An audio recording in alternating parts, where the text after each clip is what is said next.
Je pensais avoir tout vu. Je pensais avoir touché le fond des mauvais films et être prêt à voir n'importe quoi. J'avais tort. J'avais si tort. La tâche est rude, mais il faut que quelqu'un s'en charge.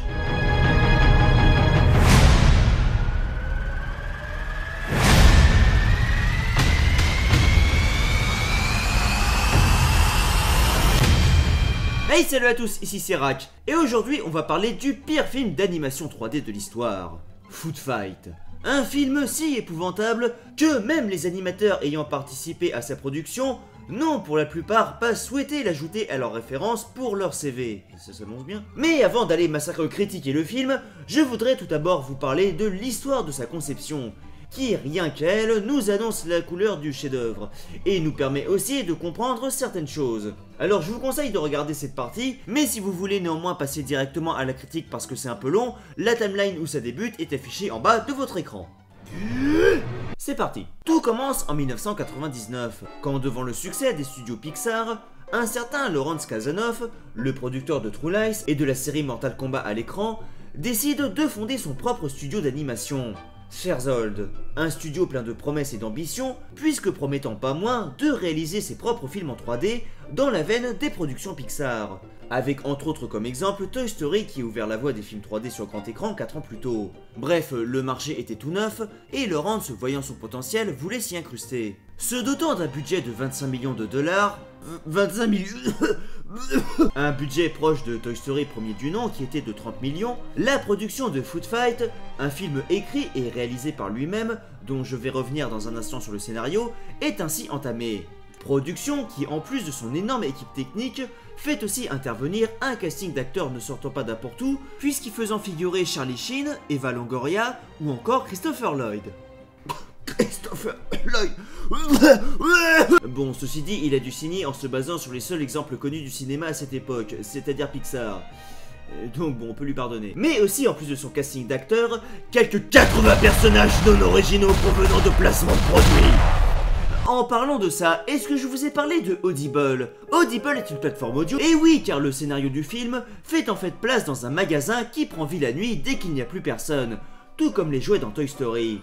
Petite méthode permettant d'incruster moult placements de produits à tout va, sans avoir à imaginer des personnages originaux. Le plan parfait, hein? Le film n'étant cependant pas payé directement pour l'utilisation de ces produits, mais comptant en fait sur leur utilisation pour se faire de la publicité gratuite via les marques employées par Cross Promotion, à hauteur de 100 millions de dollars. Mais rassurez-vous, si vous pensez que ce plan a l'air foireux et que le film va juste devenir une énorme publicité d'1h30, Lawrence Kasanoff avait tout de même assuré dans une interview que, je cite, « Dans le monde digital, vous ne pouvez que difficilement voir la différence entre Monsieur Propre et Arnold Schwarzenegger. » Nous voilà donc rassurés. Bref, déclarant sa compagnie le nouveau Pixar, un tas de projets étaient prévus autour du film, qu'il s'imaginait déjà être un succès.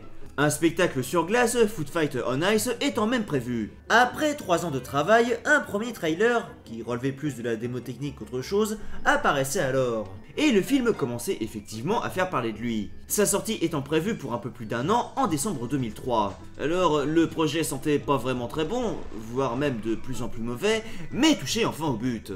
Sauf que, coup de théâtre, en décembre 2002, les disques durs contenant le film, toujours en production, ont été volés. Bon alors, Kasanoff a clamé que ce vol avait été fait par espionnage industriel, mais bon, soyons sérieux, rien qu'au vu de la bande-annonce, qui aurait pu vouloir voler ça, à part les propres gens ayant travaillé dessus pour pas qu'ils sortent? Bon, ceci dit, je serais effectivement prêt à payer très cher pour voir ce qu'il y avait sur ces disques durs. Bref, devant la panique générale à bord et les millions foutus en l'air, sans compter les années perdues, il est alors décidé de recommencer le film. Oui, recommencer.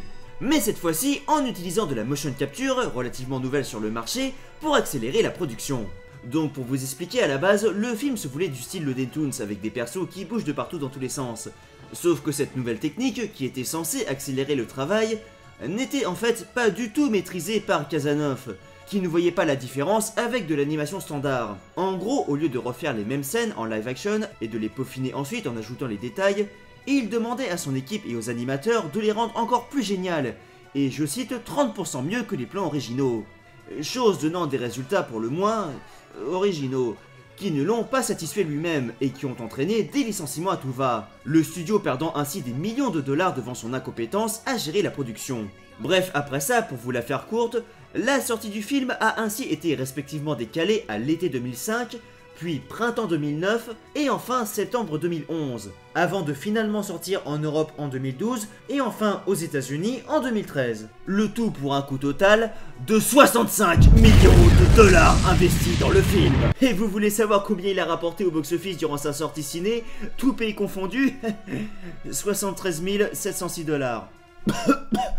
Ce qui en fait donc sûrement le film d'animation 3D le moins rentable de l'histoire, avec un déficit de 890% par rapport au coût de production, mais aussi sûrement celui dont la production aurait été la plus longue avec 12 ans de travail. Donc, après 12 ans de travail, 65 millions de dollars investis et un casting faisant intervenir Christopher Lloyd et Monsieur Propre censé ressembler à Arnold Schwarzenegger, que nous réserve ce Food Fight? Eh bien c'est ce que nous allons découvrir ensemble. Ah, et au fait, juste pour que vous le sachiez, j'ai dû m'y reprendre à plusieurs reprises pour regarder le film la première fois. Non sérieux, j'ai même réparti mes notes par tranche de 10 minutes pour me motiver. J'avais littéralement jamais fait ça. Préparez-vous. Tout commence par un très habituel et banal générique.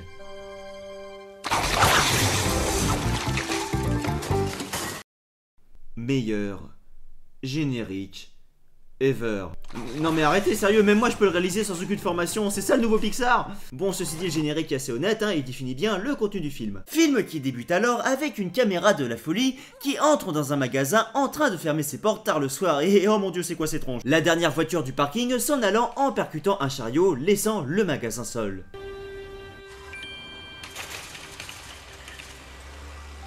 L'humour à son comble, mesdames et messieurs. Magasin qui s'étend alors sur un plan absolument incroyable. Et qui s'éteint toujours.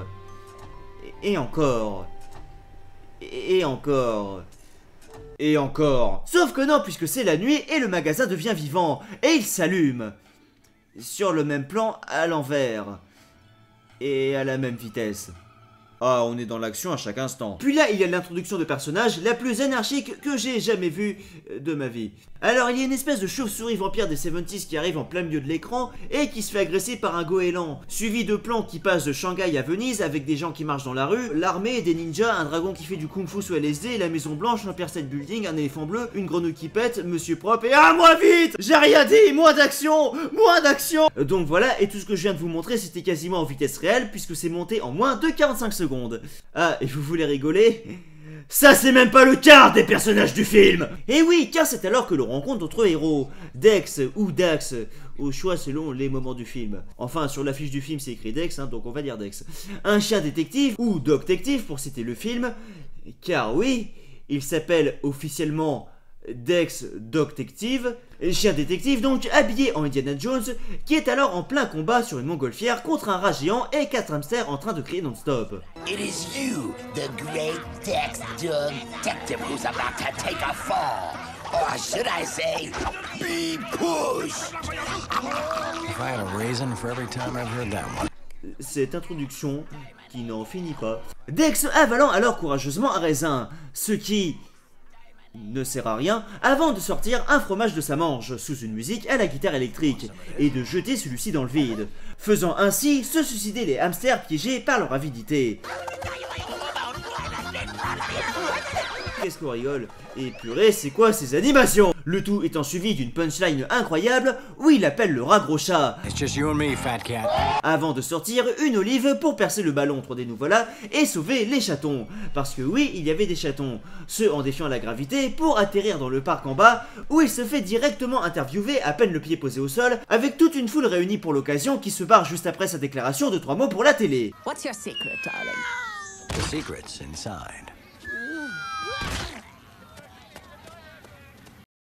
Qu'on donne l'Oscar de la meilleure œuvre cinématographique de tous les temps à ce film. Mais attendez, puisque l'on n'a toujours pas fini de découvrir les personnages. Dex, enfin le chat d'India, disant en effet à son meilleur ami, Daredevil Dan l'écureuil, qu'il va présenter sa bague à sa fiancée. Et arrête de bouger comme ça! Oui, donc ça c'est en fait la résultante des techniques d'animation mélangées. Les mecs ont un peu lâché l'affaire. Certains persos bougent de ouf, tandis qu'ils ne clignent quasiment jamais des yeux et n'ont aucune expression du visage, dépossédé somme toute, tandis qu'à l'autre opposé, on a des persos qui arrivent à cligner des yeux et être à peu près sacro quand ils parlent, mais qui sont aussi mobiles qu'un placard en pierre. Bref, Dan, devant la nouvelle, se mettant alors devant l'émotion à chialer du... officiellement, selon le film, chocolat. Tandis qu'au même moment, la fiancée de Dex, prénommée Sunshine, arrive en plein dans le champ. Je ne ferai pas de commentaire. Ah, et Dan se prend une pastèque. Non, bon, ok, je vais quand même faire un commentaire. C'est la journée nationale du Fury ou quoi? C'est quoi ce foutoir? Non mais sérieux, on dirait un avatar raté d'FF11. Mais même les persos dans les Sims 2 étaient mieux faits. Let me guess. A romantic hot air balloon ride, perhaps. Oh, no. Je me sens extrêmement mal à l'aise. Check them doesn't mean that I couldn't kick your butt. Anytime. You want some? Attends, want some quoi? Oh yeah. Bref, elle lui file des raisins qu'il attrape en plein vol. Et sérieux, c'est quoi votre délire avec les raisins? Ça dure 50 ans et finalement les deux vont ensemble dîner, ce sous les services d'un élan, qui était littéralement 2 mètres à côté d'eux depuis le début. Ça vous dérange pas que je Are you reste? sweeping me off my feet? I'm working on it. Alors je vais rester là. Regardez. L'élan venant ainsi jouer du violon à nos deux tourtereaux, tandis que Dex ne veut pas lécher sa glace. Ice cream, my favorite. You want a lick? Yes. No. I do feel so safe in your arms, and I was so proud of you, Dex. But I worry when you're on a dangerous case. I'll be fine. Have to be. To make sure nothing bad ever happens to you. Always, Dex. Forever, kitten. Les dialogues sont si profonds. Bref, le chien sort alors sa bague pour enfin déclarer sa flamme à sa femme chat. Sauf que là, un avion débarque avec l'écureuil dedans. Va dire tous ces mots ensemble dans une même phrase. Mais pas de panique, il venait simplement de les dessiner dans les airs. Sauf que s'il panique, il veut tenter un looping de la folie, explose en plein vol avant de se cracher. Un looping qui ne servait à rien au passage, mais passons. I better go check on Danny just to make sure he's okay. I'm sure he's fine. Dan always crashes. Like yesterday, for example, and the day before. Ouais, Danny va bien, on s'en fout. Sunshine s'en allant donc en combattant, voir comment se porte ce pauvre Dan. Plan pas du tout raccord et cassant le rythme sur la ville, l'on retrouve alors nos deux héros en train de discuter ensemble près de l'avion écrasé. Et... attends, c'est quoi cet immense faux raccord? Qu'est-ce qu'il fout là le chien? Et elle est passée où la femme chat? Don't worry, it'll just be a minute. Save my ice cream. I'll be right back, okay?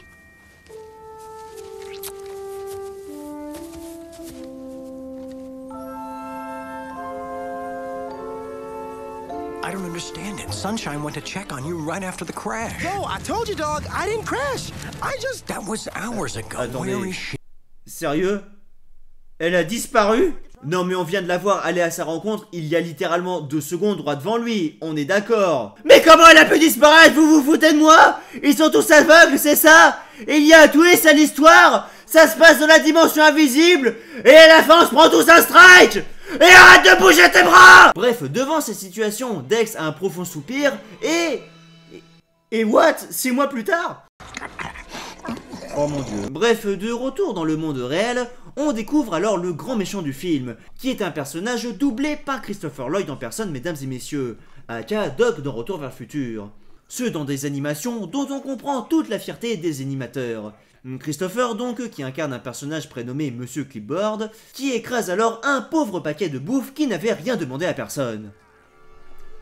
Assassin! Méchant donc qui vient pour vendre sa nouvelle marque, le terrible Brand X.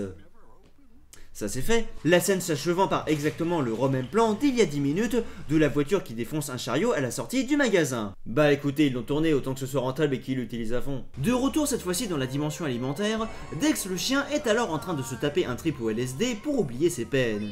Je suis trop défoncé. Dites non à la drogue. Et... c'est quoi ces fringues? Dites non à la drogue. Bref, son pote vient alors lui rendre visite en lui disant en gros d'abandonner tout espoir. But dude, it's been 6 months. Sunshine's gone, bro. We gotta accept it. Ouais, accepte-le mec, elle est partie, tout est terminé. Ça, c'est des vrais amis. Et petit aparté, mais lol, c'est quoi cette affiche des 12 hommes en colère? Je veux dire, sérieux, il y a un message là où vous pensiez révolutionner vous aussi le cinéma? Yo, it wasn't your fault. You kept this place running smooth as a smoothie and all of us safe. Just look at all these articles talking about all the millions of cases you solved. got crunched. Anyway, you want a lift? I got my wings right outside. Attends, Wings? C'est plus qu'un écureuil. C'est un écureuil volant. Oh. Bref, le tout se concluant par le meilleur rattrapage de raisin ever. Ce qui n'est d'ailleurs pas sans me rappeler un certain film. Et... attendez. Cela voudrait-il dire que dans tous les films pourris, les héros essayent de rattraper des raisins? Et là, Dan prend directement son avion en pleine ville, ce pour mater les filles en bas. Attends quoi? Sauf que du coup, il en perd le contrôle, c'est trop la rigolade, et il s'écrase sur un arbre avant de se faire éjecter, et scène suivante. Ok. Bon, mis à part l'intérêt de cette scène, rappelez-moi le budget du film déjà? Ah oui, 65 millions de dollars! Calme-toi, Rack, c'est rien, tu peux le faire. Tu peux aller jusqu'au bout. Cet épisode sera en 2 parties. Bref, scène suivante. Oh mon dieu, quelle horreur! Où l'on retrouve alors ce... nouveau Pokémon, qui s'avère en fait être une belette, qui est en train d'agresser son pote le pingouin dans la rue. Non mais vraiment, qui s'est chargé des textures? Eh bien, à mon avis, ça doit être la personne qui s'est aussi occupée des pleurs de Dan l'écureuil. Eh mais wow, qu'est-ce qui se passe? Ah, ce gros plan était beaucoup trop gros, arrêtez hein. Bref, Dex libère le pingouin et... scène suivante. Ok. C'est donc la fête dans le monde des aliments, et Dex est évidemment un invité de premier choix, parce que... Attends, pourquoi il est invité en fait? Une fête d'ailleurs visiblement sponsorisée par les habitants de Camino, car toute la foule invitée est composée des 10 mêmes personnages en loop à l'infini. Non, sérieux, rien que sur ce plan au hasard, j'ai 3 fois le même perso devant les yeux. Ou alors c'est l'agent Smith qui prend le contrôle du film. Et il y a en fait un double niveau de lecture. Ah. Bref, après une séance de clin d'œil, l'on découvre alors le club des mascottes, où ce sont des raisins qui chantent. Et oui, c'est bien des raisins. Un thème central, visiblement. Mais là, oh mon dieu, attendez, il y a Monsieur Propre en personne. Mais j'hallucine. Monsieur Propre, Monsieur Propre, Monsieur Propre. Désolé. Mais là, donc, Dex s'assoit alors et commande, accrochez-vous bien, un verre de lait.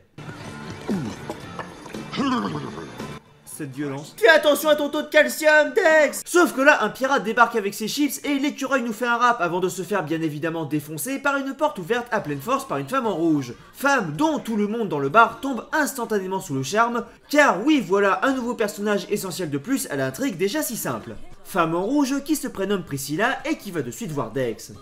I've already heard so much about you. Ah bah tu m'étonnes qu'elle a entendu parler de lui avec tout ce qu'il a fait, et en plus on voit sa tronche partout dans la rue.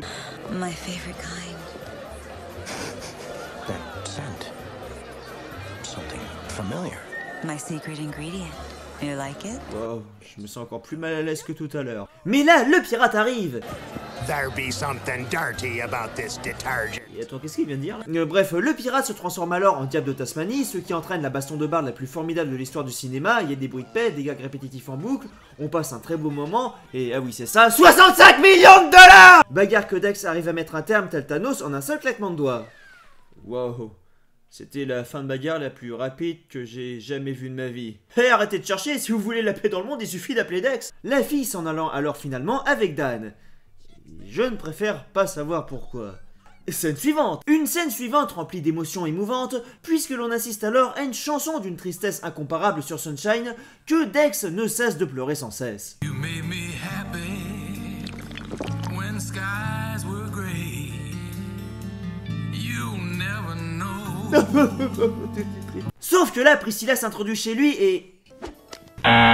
Non mais sérieux, c'est vraiment pour les enfants ça. Bref, Dex la refoule alors, après l'avoir senti tout de même. Mais Priscilla redouble de persuasion pour le persuader de l'aimer à la place de sa défunte femme chat. I want to forget my past. Just like you do. Ah mes yeux, non pitié, arrêtez. Ah. Sauf qu'au même moment dans la rue, un renard à perruque avec des mascottes sont en pleine panique puisqu'il y a eu un meurtre de paquets à sucre. Alors les règles de la réalité de ce film sont un peu compliquées à comprendre, surtout qu'elles changent tout le temps, mais en gros c'est le paquet que le méchant humain qui contrôle la marque X a écrasé dans le monde réel 10 minutes plus tôt. Enfin, je crois. Et oh mon dieu, Monsieur Propre, Monsieur Propre, Monsieur Propre, Monsieur Propre. Et oui, car dans le même temps, le magasin se fait peu à peu remplacer ses produits par ceux de la mystérieuse marque X. Bref, devant cette situation qu'il ne peut pas voir, Dex enfile alors sa tenue d'Indiana Jones et part à l'aventure. Puis là, il y a une réunion des mascottes où tout le monde crie.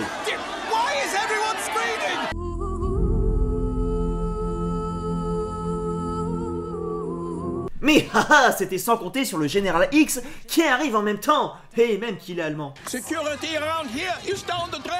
Bref, on accuse alors Kuntu Full Dragon, et dans tout ça, Priscilla se ramène pour faire la publicité de la marque X en disant à toutes les mascottes qu'elle prendra soin de tout le monde. Et c'est ainsi que s'acheva la République sous un tonnerre d'applaudissements.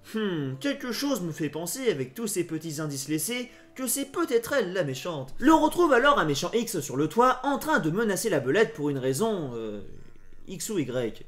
Tuez-moi. Celui-ci la poussant avant qu'elle, enfin il, ne tombe aux pieds de Dex sans aucun dommage. Sauf si ce n'est la grue qui lui arrive dans le dos. Sauf que non, car Dex l'en empêche pour une raison scénaristique quelconque. Sauf que non. Où sont mes pilules? Bref, retour au quartier des méchants X. Non mais sérieux quoi. Même leur logo c'est un aigle avec un X. Quartier auquel Dex accède alors en lançant son grappin cuillère. Et où il y retrouve alors Priscilla qui était justement là à ce moment-là.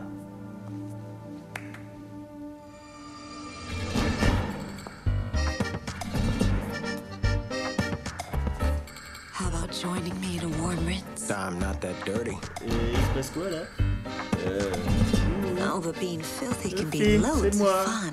Voilà le scénario. Bref, ils se mettent alors à danser subitement sur des dialogues plus que douteux, tandis que des haches tombent du plafond suivis d'un bateau non texturé, de poissons qui meurent et d'oiseaux à casque.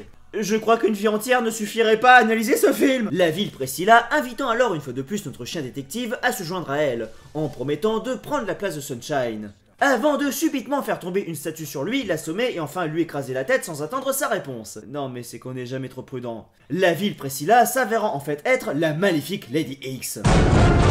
Et là, c'est hélas pas la fin. Mais croyez-moi, il aurait mieux fallu que ça soit. Ça aurait encore eu plus de logique que la suite qui nous attend. Oh, je ne sais pas si j'y arriverai.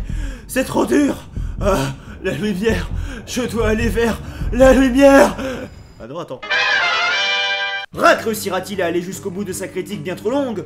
Ou bien craquera-t-il avant et retombera-t-il en dépression sous sédatif? La réponse dans le prochain épisode.